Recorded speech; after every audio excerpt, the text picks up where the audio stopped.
Yung dealer na inamin naman ng mga Diskaya, ang pinagkukunan nilang kanilang luxury vehicles ay yung company na involved sa pagpasok dito ng Ducati na hindi nagbayad ng tax kaya nahinila kasi in-expose ko yon. Are you willing to provide all those documents from the Bureau of Customs na to make sure na nagbayad kayo talaga nung tamang buwis doon sa mga luxury vehicles ninyo na pinalaway nyo sa taong bayan na 28 you said?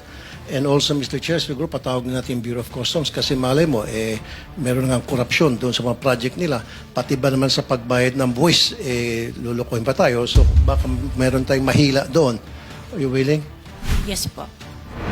Gayar, nabalitaan nyo, of course, last year, palumabas yung video na in-interview ng mga Diskaya tungkol sa kanilang mga ari-arian na sobrang lavish. Nag-issue kayo ng LOA against them? After na makita yung video? Yes, Your Honor.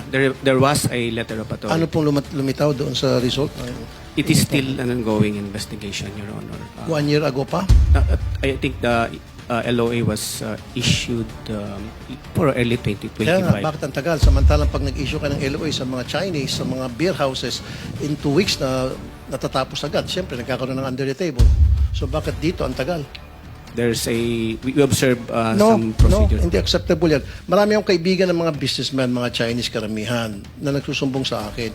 Pinapadala nyo ng LOA randomly kahit na alam nyo na walang kasalanan. Gusto nyo lang sigurong maharas or ma-check yung status ng kanilang tax payments. Inisyan nyo ng LOA. In matters of 2 weeks, maximum 1 month, lumalabas ng resulta ng LOA, nagbabayad na yung Chinese na sinasabi nyong kulang at nagbabayad sila on the side kung kanino man yung Poncio Pilato. Now, dito sa Diskaya, inaabot kayo na matagal. Bakit tumatagal? Dahil nagtatawaran pa?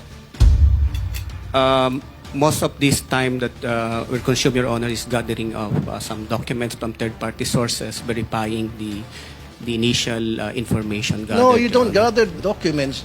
They are the ones who should provide you all the documents necessary Yes. for you to prove your point. Yes, Your Honor. That's Which you are true. doing it. Again, babalik ako dun. Ang tagal-tagal nyo mag-audit sa mga tulad ng mga Diskaya. Pero pag sa mga maliit na negosyante na gusto nyong harasin, ang bilis nyo agad maglabas ng LOA at saka yung result ng inyong investigation. In fact, I can provide you names of people na pinirahan nyo dahil sa LOA na yan. Pero mga ito, ang tagal. Bakit nagtatawaran kayo?